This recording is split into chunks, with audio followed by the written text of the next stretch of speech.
નમસ્કાર દર્શક મિત્રો, જંબુસર ન્યૂઝમાં આપનું હાર્દિક સ્વાગત છે। ભરૂચ કલેક્ટર તુષાર સુમેરાએ આમોદ પૂરગ્રસ્ત વિસ્તારની મુલાકાત કરી। આમોદની દાદર નદીની મુલાકાત કરી। આમોદ તાલુકાની નદી કિનારાના વિસ્તારની મુલાકાત કરી।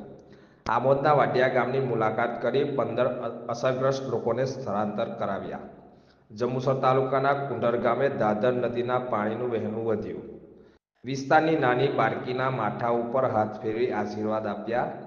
દાદર નદીના વિસ્તારની મુલાકાત લઈ પરિસ્થિતિનો તાગ મેળવ્યો। એસડીઆરએફની ટીમના કામને કલેક્ટરે બિરદાવ્યું।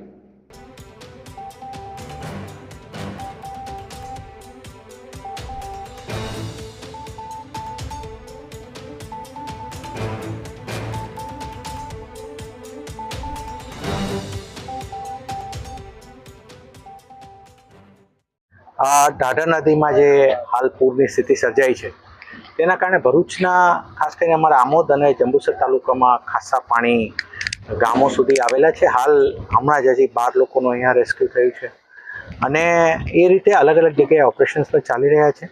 ઘણા ગામોમાં ગામની અંદર પાણી નથી પણ રસ્તાઓથી કટ ઓફ થયા છે, તો ત્યાં પણ અમે પુરવઠા બાબતનું પણ અમે એન્શ્યોર કર્યું છે કે ત્યાં તમામ પ્રકારની સપ્લાય હાલ રહે।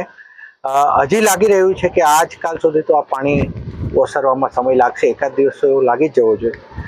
અમારી તમામ ટીમો હાલ અમે 3 ડેપ્યુટી કલેક્ટર્સને અહીંયા સ્ટેન્ડ બાય પર રાખી દીધા છે અને તમામ ગામોમાં હાલ અમારી ટીમો ઓન ધ ફિલ્ડ છે।